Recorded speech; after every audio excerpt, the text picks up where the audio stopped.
All right, hello, darling. Hello. I can't see anything. Okay, we're gonna be doing a little bit. Oh, let me put my seatbelt on. Chill. We're gonna be doing a little bit of a driving vlog. We're gonna be doing things just a little bit differently, and we're gonna go driving. The sun is setting. It's beautiful. It's actually such a gorgeous, beautiful, sunny day out. It makes me so happy. And we're just gonna take a little bit of advantage of that and go for a beautiful drive and admire the clouds. Like, if you could see what I'm seeing right now, you would be as happy as I am because the clouds are so beautiful. Maybe you're as happy as I am already, which in that case, great. You may be thinking, wow, driving in these times economically? Yes, driving in these times economically. Because guess the fuck what? What am I gonna do? Not drive? Like, not see my friends? And maybe this is what big petrol wants, but what do you want me to do? I can't, like, this is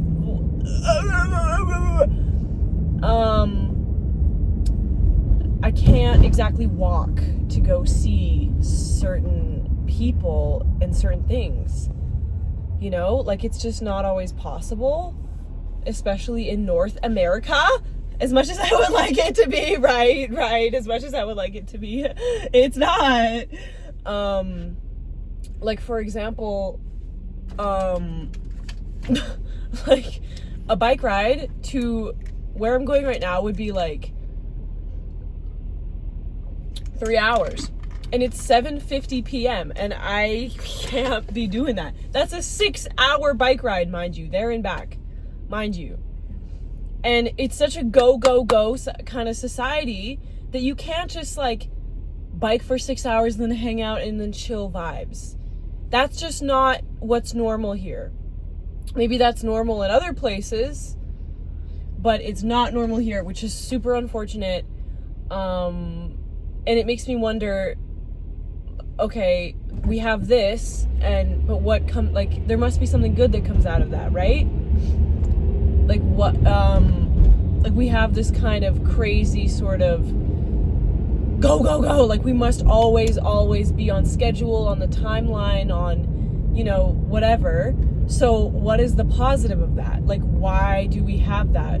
There must be some positive to living in such a weird, scheduled, like, cut way. And I don't know if there is one. Because you're like, oh, well, it gives you, it makes, like, innovation, and, like, you can plan and you can work really hard and be super efficient. But it's like, ooh, nice Corvette. Maybe I don't want to be efficient. Like, why should I be efficient? Why does a young lady like myself strive for efficiency? Why? Like, I'm not a machine. Why do you want me to do that? Why?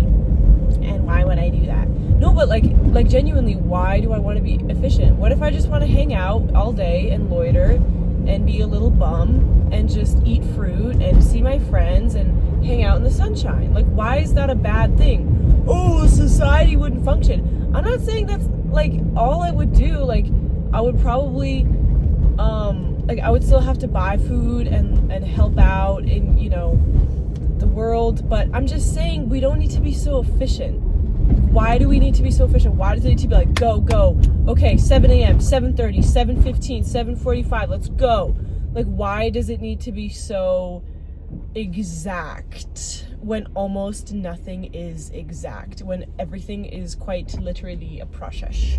Okay, everything is a process, and nothing can be measured in like a finite exact form because it's always changing. And one could say the same thing about the way that the world is right now, where, like, yeah, everything's cut, but then you can, but you can also, like, it's also all a process at the same time. So is there a point that I'm making right now? Maybe not. But, like, I don't know, dude. I don't know. I'm given the opportunity of enjoying the sunshine and being able to drive a car, but I'm limited by the fact that I can only drive a car to certain places, you know? like, I can't. I mean, I can, but I really can't. Or can I? Like, you know, oh my god, I can't remember what movie it is. But you know, in that one scene, in that one movie, where the woman's like, she says, you don't believe humans have free will? And then that other actor, he's like a famous actor in the 90s and the 80s and whatever, I don't know his name either. And he goes, we don't have free will, like, it's chosen for us. How come I'm not making pots in Peru or whatever? He's like, this is like scheduled, like this is done for. Like we have our place. But it's like, he could be making pots in Peru. He could literally quit his job, catch a plane. It was probably like the 80s or 90s. They had planes. They hella had planes. And it was before 9/11, so you could basically do anything you want on that plane. He could have gone on a plane, gone to Peru, and started making pots. So it's this kind of illusion of lack of free will, but it's, I mean, if we only acted on free will, we were like, fuck everything, I'm gonna do whatever I want at any given moment, we wouldn't really survive, right? Because then the balance of our choice versus our natural instinct to stay alive and to like keep ourselves afloat and, you know, reproduce, if whatever, if that's your kind of thing, but like on a baseline, us as, is that microphone dying? No. Us as an individual species, like, we're trying to stay alive. We feel hunger, we feel thirst, we feel tired because we need to do things, and we feel drive to move. Like, we're always doing because we need to stay alive, and then we need to reproduce, and then we need to stay alive, and then we need to that thing to stay alive. It's like, we have this inclination to do and to stay alive, but then sometimes that clashes with our free will and our choice not to do some of those things, you know? So it's like, what is the line between your complete free will and complete instinct? Because right now, I feel like I act not on, actually, I would say mostly sort of on like a weird, falsely constructed instinct, where it's not really like life or death in the sense of like general survival, like imminent danger, but it's more like the threat of, because if I don't go to work, I'm not going to have food, and if I don't have food, I'm going to die, and if I can't go to work, I'm not going to be able to pay for this, and then if I don't have that, my life will be a lot harder, and I will be homeless, and I will die. So it's like that scene in Mean Girls when he's like, if you have sex, you will get AIDS and you will die, or whatever. Or no, you'll get pregnant and you will die. Don't have sex standing up, don't have sex in the missionary position, just don't have sex, okay? Like, it's literally that. It's like, no matter, like, you really have to keep fighting and fighting and fighting to stay alive. God, it's bright. I keep trying to be like human and not have sunglasses on, but it's far too bright for me to do that. So just chill, okay? Just chill, please. So okay, what was I saying? So anyway, it's when it's kind of difficult trying to find the balance of what you want to do versus what you have to do, especially looking at it through the lens of your culture and your environment and your country and your religion and your lifestyle and your whatever, you know? Like, there's just so many moving parts and so many moving pieces, and it's like you can't ever be definite on anything, on any belief, on anything. I feel like it's just all so moving all the time. But the great thing about humans is that we can change our perception. You know, in video games, when it's first person versus third person versus like spectator all the way out in the world, you can basically do that as a human being, and on a much more intense and diverse spectrum, I would say. Like, you can live in your head 24/7 and just be in your own thoughts and be very self-absorbed, not necessarily in a bad way, but just self-absorbed.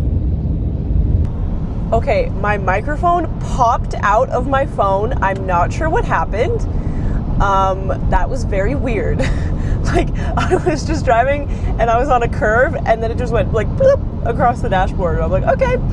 Anyway, the sun is so hot on my face. I prayed for days like these. I prayed for days like these. Oh my God. Did I ever pray for days like these? Dude, nothing will make you feel more joy for this kind of weather and this kind of climate and the amount of green and yellow and blue that you see everywhere than living in a frigid, cold hellscape for the majority of your life. The majority of the year for the majority of your life. I've lived here in where I am, which I'm not telling you, for like almost 20 years. We're gonna count being in the womb as living here. 20 years almost. 20 years. And then like 8 to 9 months out of the year is like cold and frigid and white and windy. And I know it's like, oh, winter, so beautiful, it's Christmas. It's not fucking Christmas in February. It's not Christmas. It's also not Christmas in October. Guess when we have snow? October. It is so fucking hot in here. Holy mackerel. Holy mackerel. Anyway, so it's like when I see this kind of thing, it's like, yes, finally! But that also makes me think about if I didn't live in that kind of environment growing up, well, I'm still living here, but like if I didn't grow up and was forced to learn to appreciate the warmth, would I like it this much, right? Would I be so thankful for it and so inclined to spend more of my days outside versus rotting in indoors and on my phone and doom scrolling? You know, if I wasn't used to waiting all the time for things to get better, would I be who I am now? And I don't think so. I really don't think so. I think your struggle, I mean, like, it's not struggle, it's like it's an inconvenience, but I'm calling it, you know, for the sake of my argument, your struggle absolutely 1 billion% shapes your spectrum and shapes your intensity of good and bad and happy and sad, like the Casey Musgrave song. And it like absolutely has to do with who you become as a person, you know, like 1 billion million%. And it doesn't always have to be with your interpersonal issues or like, you know, like whatever. Every single thing in your life shapes how you become. Obviously, thanks Catherine, obvious, but like any sort of adversity, I'm calling it adversity. Oh, I experienced snow. That's not adversity, but you know what I mean. Like any kind of negative makes your positive that much better. And it's not like, but that's not necessarily always the case, because you can have a pretty shit life and a really terrible upbringing and become a bad person and hate your life and hate those around you. So, you know, like trauma will like strengthen you. Not always, girl. Not always. So, because I think when you're experiencing like a negative, there has to be a positive coming up. And when there's no positive, it is very, very easy to lose hope, especially when that is what you are brought up with and what you're used to. Is there literally not being any hope. So yeah, make sure when you're doing hard things that there's a light at the end of the tunnel. Like if you're deliberately doing bad things for yourself, or like you're doing hard things, let's say, to make your positive better, make sure that there is a positive and you're not just like punishing yourself. Gosh, it's so beautiful! No, because listen, I would remember driving on this exact highway, if you want to call it that. What is this road? Freeway? I don't know. But I would remember driving this like at least once a week, multiple times a week sometimes, in the winter, in the fall, and then I'd be like, oh my God, there is nothing worse. No one has suffered in the world more than I have.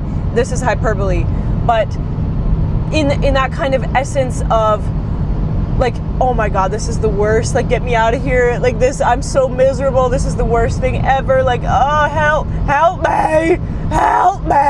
But then I look at it now with I don't know. I feel like my perspective hasn't changed that much, maybe a little bit, but with a slightly different perspective.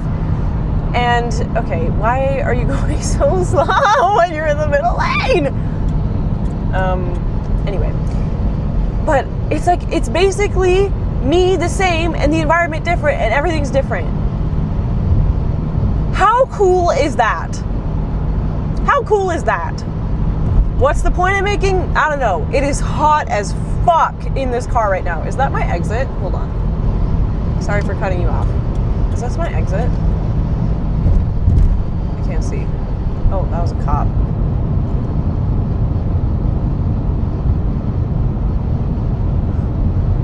I have such anxiety when they... Like, I'm not even speeding, but like... Oh my god. Like the pit in my stomach. We're good though. Why are we so afraid of cops? Who's we? A lot of people. Why am I so afraid of cops? Because they scare me. Is that a cop too? No. They scare me. Like I feel like a visceral chill. Maybe that's just trauma from past speeding tickets. But like, I don't know. It's my shell shock from my speeding tickets from when I was younger. Ooh. Is my exit? Yes. Okay. God, it's beautiful out. God. Everything is great. God, Jesus Christ. I need to calm down. I don't know why that scared me so much. Like it's 100 and I'm going 100. But for some reason I was like, oh God, he's gonna shoot me or something. He's gonna catch me and I'm fucked. I don't know. I would love to sit outside or lie down outside in the grass in a sleeping bag. I would love to do that. I think I will do that tomorrow, actually. I'll probably do that after work. I think that'll be really nice. Just a good way to kind of decompress. Just have a little nap outside. I think that would be good. I'm sweating. It is so hot. Holy mackerel. Anyway. Oh, look at that. I got all my thoughts out. Now I have nothing to say. Is it still... Okay. Well, can you see the sweat on my face? I feel like you can. I feel like I'm glistening, and not in like a beautiful way, but in like a sweating way. Oh, the water! There's ponds, bro. There are ponds. Ponds! When there used to be ice and snow and frost, now there are ponds. Is there anything better than this? Holy potholes. Okay, but what about this though? There are, like, winter exists, the season of winter exists, plants and animals and everything is accustomed to that, and if there were no winter, then we wouldn't have blooms. Or would we have blooms all the time? And then if we had blooms all the time, when it would be a rain season or versus a dry season, we would have differing blooms. Time for a little drinky winky, huh? Tinky winky. I got here in like 20 minutes. Like, I'm not where my destination is yet, but like I got here so fast. I don't understand. You know what? I checked Google Maps like 3 hours ago, just out of curiosity, because I knew it was going to be bad because it was like 5 o'clock, so rush hour. Speaking of rush hour, we'll get to that. But it was 50 minutes. 50 minutes compared to 30 minutes. And it's like, okay, the whole concept of rush hour is so crazy to me. Because, like, would we have this? Like, okay, do all countries and all cities experience rush hour, or is it unique to, like, poorly designed, okay, what are you doing? Or is it unique to poorly designed infrastructure and public transit and just general transportation, like roads, the way roads are designed? Because there's still crazy traffic, well, not traffic, but there's still crazy, like rush hour, I guess you could call it, on trains and buses and stuff. And walking, maybe? Is that a thing? I don't know. I need to get out in the world more. I don't know what's going on. It is so loud inside this car. Holy mackerel. Anyway, I don't know. I feel like we could solve traffic. And not in like a just drive way. But if we genuinely made infrastructure, what is it called? Like transportation infrastructure? Is that what it's called? Like roads and highways and bridges and stuff and sidewalks? But like if we made that better and more focused on getting rid of traffic, like if we engineered it in a way that it just wouldn't really happen, would we get rid of it? Or would it still exist because humans are just that way? Like, would we always do traffic? Even if we're walking, even if we're on bicycles, even if this and that? Would there just always be traffic because of corners and intersections and stops and stuff like that? Like, is traffic inevitable? I feel like maybe. I feel like it is. But I also feel like it has to do with population as well. So I feel like it reaches a certain threshold where the traffic can be tolerable and the population can be at a certain like maximum. But then once you reach a certain thing, traffic is just going to be bad wherever. Like you can't control it. Does that make sense? Like, does that make sense to you? I don't know. I have the mind of a mastermind. ABBA's really good. Big shout out to ABBA. Actually, should I listen to some ABBA and roll the fucking goddamn windows down because it's so hot in this car? Maybe I should do that. I'm about to tell you. Stop sign. I'm about to tell you. Okay, yeah, I think I'm gonna go do that. Oh my god, it's so beautiful. Like, I can't even explain to you the beauty that I'm seeing right now and the beauty that is filling my heart. My heart holes.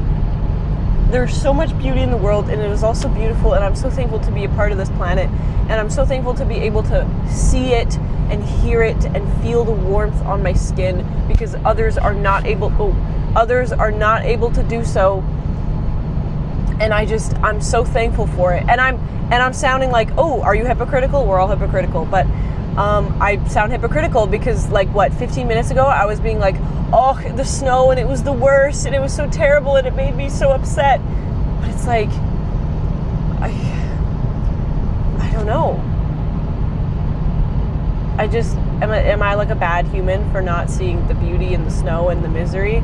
Like I do sometimes, but it's just a lot harder. And it's just effort that I don't want to put in.